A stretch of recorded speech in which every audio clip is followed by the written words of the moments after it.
고린도에 있는 이 고린도라는 지역은요, 로마에 퇴역한 군인들이 살고 있던 지역입니다. 즉 로마의 10대의 후반, 20대 초에 군인으로 복무하여서 최소 20년에서 25년 이상 전쟁터에 나가 군인으로서, 로마 군인으로 이렇게 복무를 합니다. 그러면 20년 이상이 되면 자기가 스스로 은퇴할 수가 있습니다. 즉 군대에서 전역하십시오라고 하지 않아도 자기가 스스로 은퇴가 가능합니다. 그런데 은퇴를 그냥 하는 것이 아니고 저희 말로 말하면 군인연금을 수령하면서 은퇴할 수 있습니다. 물론 군인을 하면서 돈을 많이 모으기도 하지만 이 로마는 20년 이상 복무한 군인들에게 국가에서 연금을 지급했습니다. 그래서 지금으로 말하면 연금 제도가 이 2000년 전에도 로마에는 있었습니다. 그래서 그들이 로마에 복무한 기간만큼 죽을 때까지 로마 황실에서, 로마 나라에서 이들의 노후를 보장해 주었습니다. 그 퇴역한 군인들이 지중해 전역에 흩어 살았는데요. 그 중에 가장 많이 이 로마에서 군인으로 퇴역한 약 40대 중반에서 40대 초반, 그리고 50대 중반, 후반, 즉 40대에서 60대까지의 로마에 퇴역한 군인들이 기거했던, 가장 많이 노후를 보내려고 했었던 장소가 이 고린도입니다. 고린도는 발달되고 처음부터 이렇게 잘 문화가 조성되었던 곳이었습니다. 그래서 많은 로마에 퇴역한 군인들이 살려고 한 이유도 있지만 이 고린도는 극장도 있었고 여가 생활을 즐길 수 있는 곳도 있었고 큰 온천이 있었습니다. 그래서 전쟁터에서 상처를 가지고 있는, 이 후유증을 가지고 있는 군인들이 이 고린도 도시에 모여서 사는 것을 좋아했습니다.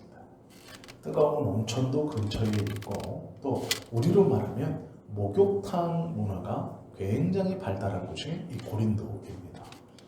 그래서 은퇴한 군인들이 많이 있었습니다. 그런데 문제는 은퇴한 군인들이 몰려들면서 그 은퇴한 군인들을 위해서 종들이 따라 들어오기 시작했고 또 그 은퇴한 군인들의 삶의 질을 위해서 많은 물건들이 통용되던 곳입니다.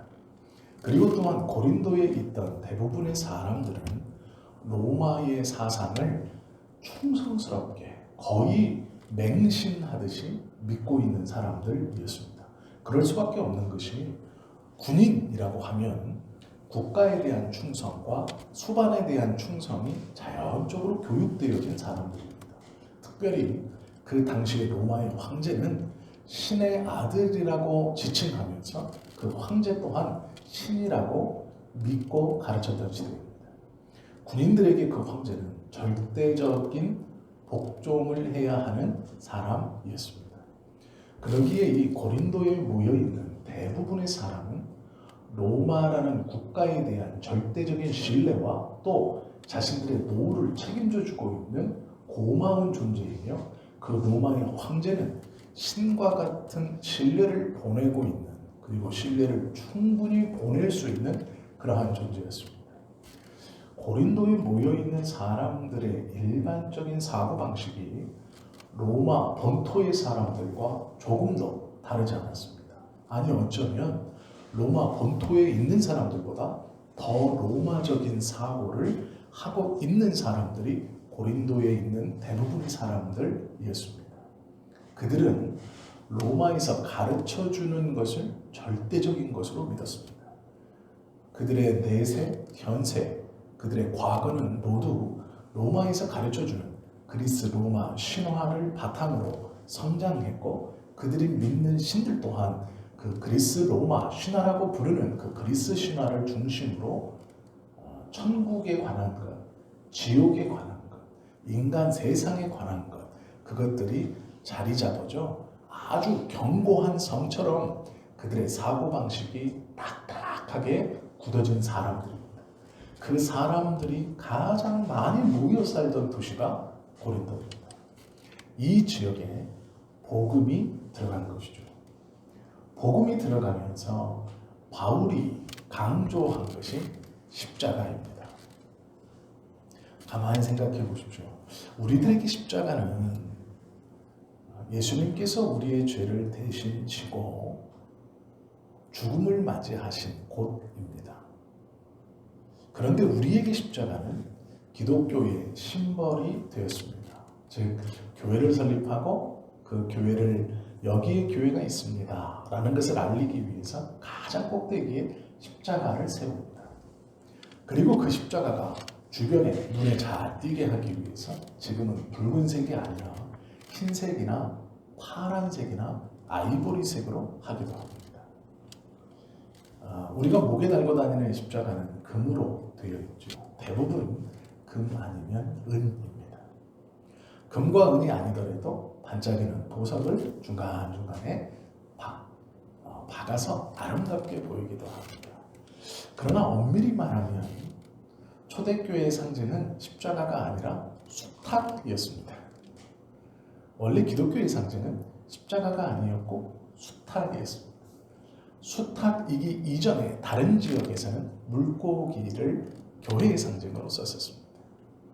즉 지붕 꼭대기에 조형물을 세우는 것을 금지했던 시대에 벽에는 물고기를 그려놓고 이것이 교회구나 라고 생각했고, 그 다음 교회 꼭대기에 무엇인가를 세울 때 이 기독교인들이 모여서 결정한 것은 수탉이었습니다. 잠자는 영혼을 깨운다, 베드로의 어리석음을 깨운다, 그리하여 수탉이 초대교회의 상징처럼 쓰였습니다. 그런데 지금은 그것을 십자가가 대신하고 있습니다. 그리고 아마 제 생각이지만 기독교의 상징하는 이 십자가 심벌은 아마 바뀌지는 않을 것 같습니다. 이미 많은 사람들에게 너무 친숙하게 다가와 있고, 또 십자가 하면 누구나 교회를 생각할 만큼 많은 사람이 알고 있기 때문에 이것을 바꾼다는 것은 쉬운 일은 아닌 것 같습니다. 이 로마에 바울이 복음을 전했습니다. 그리고 그 복음을 들었던 사람들의 대부분은 바울이 전하는 복음을 전혀 신뢰하지 않았습니다. 왜 그럴까요? 우리를 구원해 주신다는 그 구원자가 십자가에 달려 죽었기 때문입니다. 십자가는 혐오스러운 것이었습니다. 로마인들에게 십자가는 아주 혐오스러운 것이었습니다. 로마의 사고방식을 가지고 있는 대부분의 사람들, 즉 모든 상권의 중심이고 그 고린도 도시의 이 문화의 중심이며 소비의 중심을 두고 있었던 퇴역한 군인들에게 복음을 전한다는 것은 요원한 일입니다. 왜 그러냐면 자신들이 평생을 바쳐 충성을 다했던, 그리고 지금 자신들의 노후를 책임지고 있는 그 로마라는 국가에서 십자가라는 것은 수치이며 조롱의 대상이기 때문에 그렇습니다. 로마인들은 법으로 십자가에 달려 죽일 수 없다라는 법이 있었습니다. 즉 로마인들은 자신들의 법에 로마 사람이 아무리 나쁜 짓을 해도, 심지어는 황제에 반하여 반란을 일으킨 사람일지라도 십자가형에 처하지 말라는 법이 있을 정도였습니다. 그 정도로 로마인들에게는 수치입니다. 그럴 수밖에 없죠. 모든 사람이 보는 곳에 모든 옷을 벗기고 알몸으로 손과 발에 못질을 하고 나무에 달아 조롱거리로 메어놓습니다. 메어놓고 빨리 죽이는 것도 아닙니다. 그가 탈수에 걸려 몸에서 수분이 다 빠져나가 죽을 때까지 이틀이고 3일이고 매달아 놓습니다. 그 목마름의 고통이 극에 달할 때쯤 사람은 신비하게도 자신의 죽음, 자신의 고통을 좀 감소시키고자 뇌에서 이 환각제와 같은 성분이 분비된다고 합니다. 이제 그것이 분비되면 죽는 겁니다.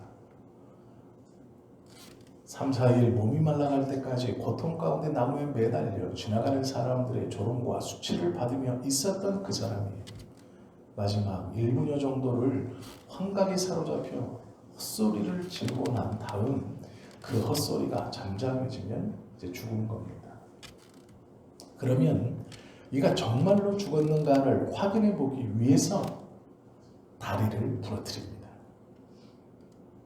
발가락을 꺾기도 하고 다리를 몽둥이로 쳐서 로마인들이 들고 다니는 긴 창대로 정강이를 확 때려서 다리를 부러뜨립니다. 그 고통에도 깨어나지 않으면 죽은 것이라 생각했습니다. 그래도 믿지 못하면 그 로마 군인들이 들고 다니는 창 끝으로 그 십자가에 달린 사람을 찔렀습니다. 그렇게 죽음이 확인된 뒤에도 어떤 누구도 이 시체를 그 나무에서 내리지 않았습니다. 그대로 십자가에 달아놓고 들짐승들이 그의 피 떡지와 살을 쪼아먹을 때까지 놔두었습니다. 그렇게 죽어서까지 보기 흉한 몰골로 사람들에게 기억되는 것이 로마인들이 생각하는 십자가였습니다. 구세주가 그 십자가에 달렸다 라는 말은 로마인들의 사고에서는 도저히 받아들일 수 없는 일이었습니다. 차라리 예수님께서 살아있을 때 베풀어 주셨던 로마인들을 꾸짖지 아니하시고 또 로마 황제에 대한 이야기들, 가이사의 것은 가이사에게, 하나님의 것은 하나님에게 바쳐라, 세상의 권세자들에게 충성하라, 그것 또한 하나님이 주시는 것이다 라는 품을 수 있는 좋은 말들만 전했다면, 아니면 산상수훈에서 말씀하셨던 하나님 나라의 백성이 지키고 살아야 되는 것들만 전했다면 아마 그들은 어쩌면 그래 좋은 소식이다라고 받아들였을 겁니다. 그러나 바울이 복음을 전하며 내세웠던 것은 십자가입니다. 그러기에 로마인들 가운데 구세주가 십자가에 달린다는 것은 절대로 용납할 수 없고 인정할 수 없는 것이었습니다. 너무나 추악하고 너무나 낯선 이야기입니다. 천지 만물을 창조하신 분이 십자가에 달려 죽는다. 그 망신, 아무것도 걸치지 못하는 그 부끄러움, 그 고통, 그 조롱, 그곳에서 죽었다라는 것은 로마인들에게는 받아들일 수 없는 말이었습니다. 그러기에 고린도에 살고 있는 대부분의 사람들에게 이 복음은 아무런 영향력이 되지 못했습니다. 그들은 바울의 이야기를 그저 재미있는 이야기로 자신들의 속국 중 하나인 가나안 지역에 보잘것없는 작은 성인, 지금은 거의 무너져 있는 예루살렘이라는 성 안에서 일어난 재미있는 이야기로 치부해 버릴 뿐이었습니다. 그것이 고린도 지역에 살고 있는 사람들의 생각이었습니다. 적어도 구세주라면 자신들이 알고 있는 그리스 신화에 나오는 헤라클레스처럼 힘이 세어야 했습니다. 아니면 미노타의 미궁에서 공주를 구해내온 테세우스처럼 지혜로운 사람이어야 했습니다. 그것이 남을 구할 수 있는 로마인들이 생각하는 영웅의 모습이었습니다.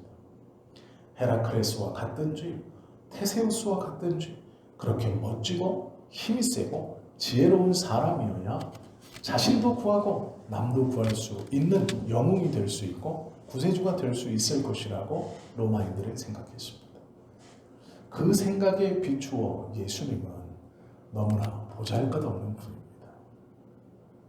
너무나 보잘것없고 너무나 약해서 구세주의 조건을 하나도 갖지 못한 그저 이름 없는 지역에 흔한 이름을 가진 청년이었을 뿐입니다. 그들에게 십자가는 혐오스러운 것, 그 이상도 그 이하도 아니었습니다. 고린도에 살고 있는 사람들에게 복음이 들어가 그들 중 그 혐오스러운 십자가에 죽은 아무런 능력도 없는 예수님을 구세주로 믿고 고백하여 교회 안으로 들어온다는 것은 누가 보아도 어리석은 짓이었습니다. 이것을 바꾸어 말하면 하나님의 은혜가 아니고서는 그 사고방식 가운데 자란 그들 중 어떤 누구도 예수를 그리스도로 고백하지 않는다라는 뜻입니다. 하나님의 은혜가 아니고는 자신들의 생각으로는 도저히 예수를 그리스도로 고백하며 교회 공동체 안으로 들어올 사람이 없었다라는 것입니다. 그러기에 고린도 교회에 모여 있는 성도들이 오늘 이 말을 들을 때 그들의 마음속에는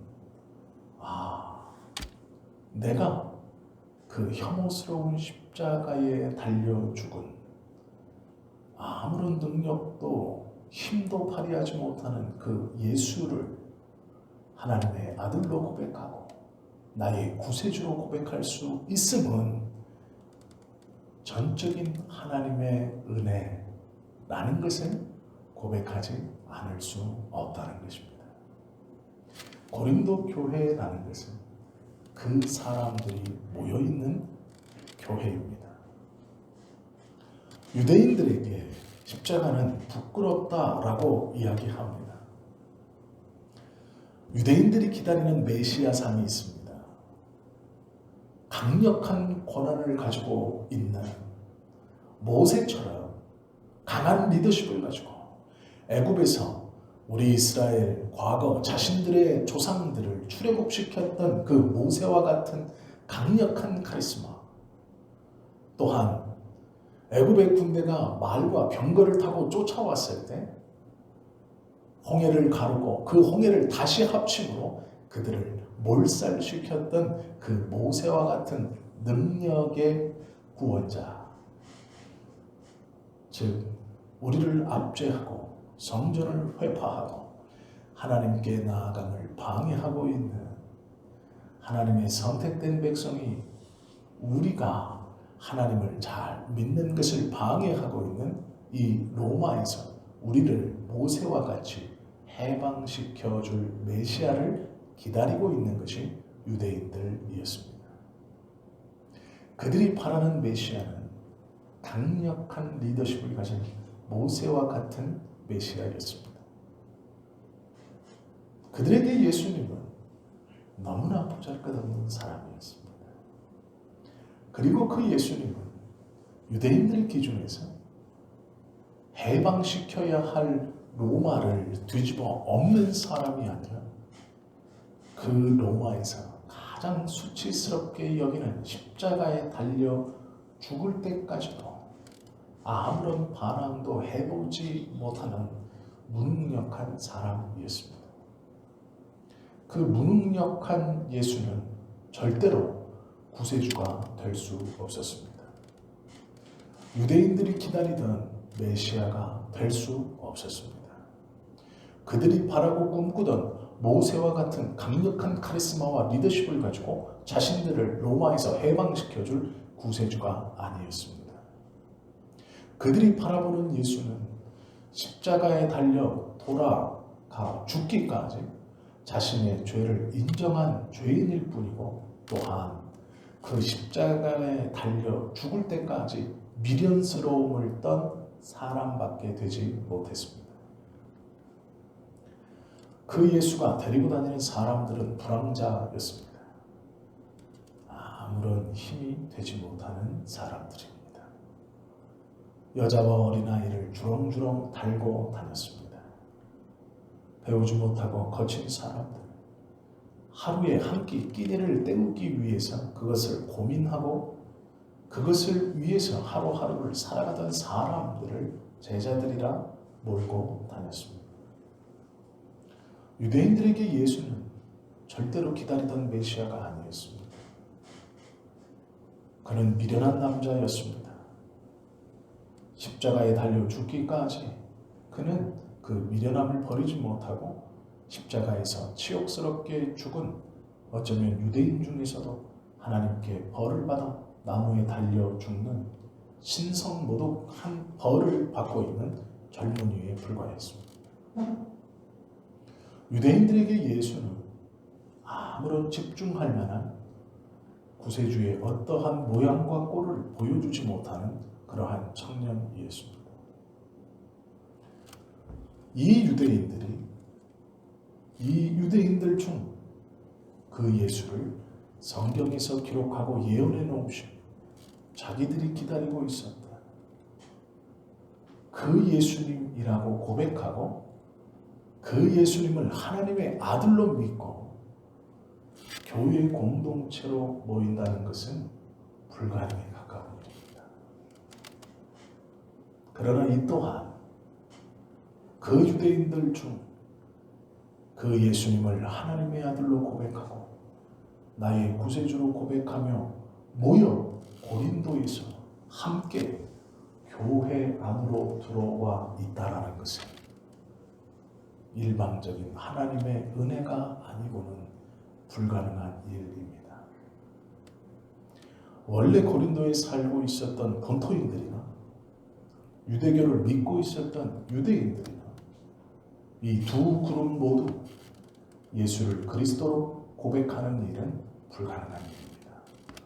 적어도 그들이 믿고 있었던 신 개념, 기다리고 있었던 메시아의 개념, 적어도 자신과 남을 구원하기 위해서 보여주고 펼쳐지는 능력의 개념에 있어서 예수님은 한참이나 아니 단 하나도 충족할 만한 것이 없는 분이었습니다. 그 무능력하고 무기력하게 보이고 혐오스럽고 미련한 그 예수님을 구세주로 고백하고 그 구세주로 고백하는 것이 하나님의 뜻이라는 흔들림 없는 믿음으로 박해를 각오하며 자신의 모든 것을 내려놓고 교회의 공동체로 들어온다는 것은 그들이 생각하기에도 하나님의 일방적인 은혜가 아니면 불가능한 일이었습니다. 그러기에 바울은 고린도에 있는 성도들에게 편지를 쓰면서 가장 먼저 이것을 건드려 놓습니다. 헬라인들에게 십자가는 혐오스러운 것 아니냐? 유대인들에게 십자가는 부끄러운 것 아니냐? 그러나 그 혐오와 그 부끄러운 것을 우리는 구원의 길이라 믿고 모여있는 우리에게 그 십자가는 혐오와 부끄러움이 아니라 구원을 베풀어 주시는 하나님의 능력이 아니냐 묻고 있습니다. 이 편지를 받고 있는 고린도의 성도들은 자신이 예수 그리스도를 구세주로 믿고 고백하여 이 교회 안에 모여 있는 이유, 놀랍게도 자기의 생각이나 자기가 경험했던 것이나 자기가 살아왔던 구세주와는 하나도 일치되지 않는, 어렸을 때부터 자신이 배우고 기다려왔던 구원자와는 단 하나도 일치됨이 없는 그 연약하고 그 나약한 예수님을 하나님의 아들이라고 구세주라고 고백하고 모여 있다는 것, 이것이 즉 미련하고 혐오스러운 이 십자가가 하나님의 선택을 받은 우리에게 얼마나 큰 은혜이며 자랑거리인가를 돌아보고 복음이 무엇인지, 너희를 부르신 하나님의 은혜가 무엇인지, 너희가 어떻게 이 공동체의 자리에 와 있는지를 정확하게 먼저 정립시켜 준 것입니다. 그것이 고린도전서 1장의 내용입니다. 우리에게 십자가는 무엇입니까? 많은 사람들은 십자가를 혐오했습니다. 부끄러워했습니다. 말이 되지 않는다, 조롱합니다. 그러나 우리에게 십자가는 능력이고 힘입니다.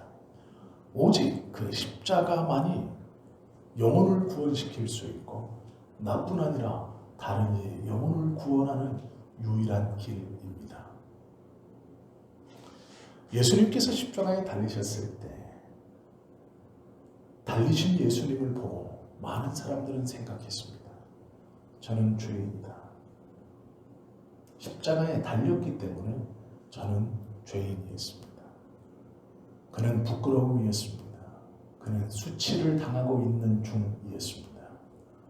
그리고 상대적으로 자신들은 죄가 없다라고 생각했습니다. 나는 죄가 없지. 나는 부끄럽지 않지. 나는 수치를 당하고 있지 않지.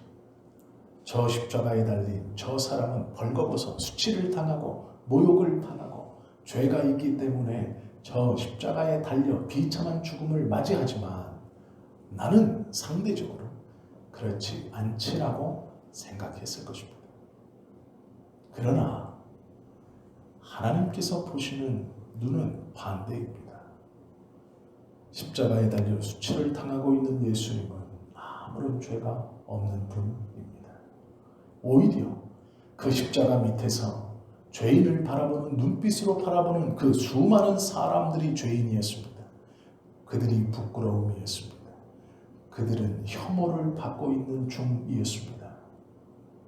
그들은 다 사단의 자식이었고 죽음을 향해 달려가는 어리석은 무리들일 뿐입니다. 우리에게 십자가는 바라보아야 하는, 바라보고만 있는 그러한 상징이 되어서는 안 됩니다.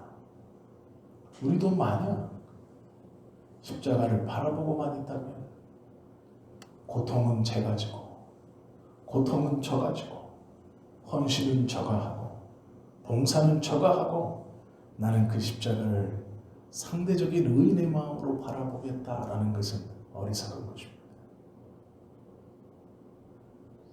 우리에게 십자가는 바라보아야 하는 것이 아니라 지어야 하는 것입니다. 바울은 고백하기를 내가 십자가에 그리스도와 함께 못 박혔다라고 말씀합니다. 우리에게 십자가는 못 박혀야 할 곳이지 바라보아야 할 곳이 아닙니다. 예수님이 십자가에 못 박히셨으니 나는 그 밑에서 그 십자가를 바라보고 구원을 얻으리라. 아니요. 그 십자가를 지고 그 지다 못해 그 십자가에 우리도 철저하게 못 박혀야 합니다. 어쩌면 수치를 당해야 하고 벌거벗김을 당해야 하고 조롱을 당할지 모릅니다. 세상의 사람들은 우리를 가리켜 혐오하고 미련하다 말할지 모르겠습니다. 놀랍게도 세상은 지금 교회를 그렇게 보고 있습니다.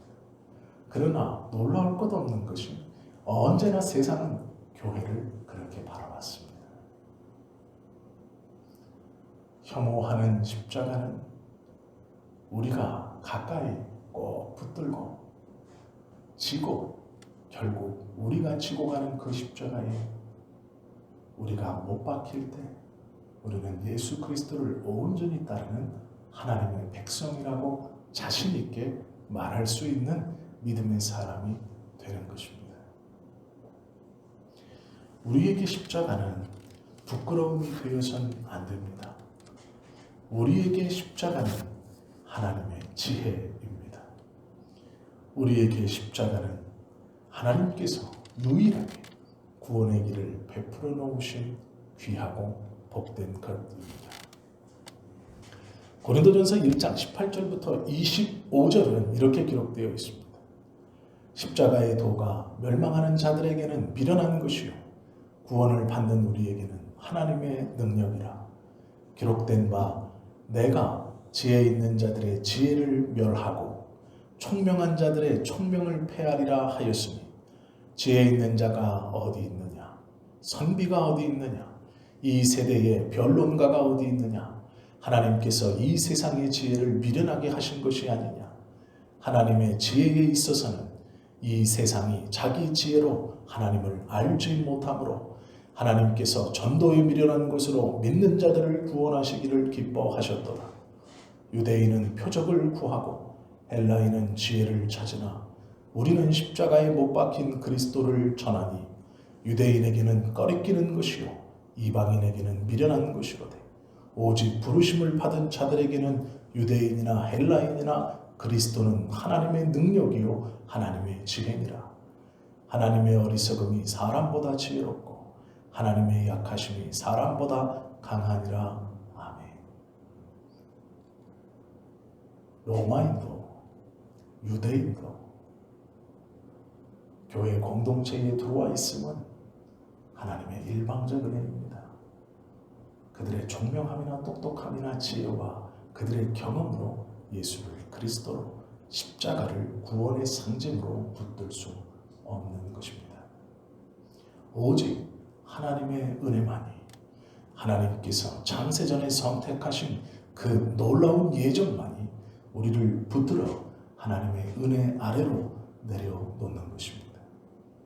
우리가 함께 이 시간 예배하고 있다는 것은 하나님의 그 놀라운 사랑이 우리의 영혼을 붙들어 오늘도 하나님의 그 십자가와 함께 붙이시려고, 그 십자가를 지게 하시려고, 결국 그 십자가에 못 박혀 나를 완전히 죽여 내가 그리스도와 함께 십자가에 못 박히고, 그런즉 이제는 내가 산 것이 아닌 내 안에 그리스도가 사신 것이라는 고백이 우리의 입술로 흘러나오게 하시기 위해서 이 은혜를 베풀어 주신 것입니다.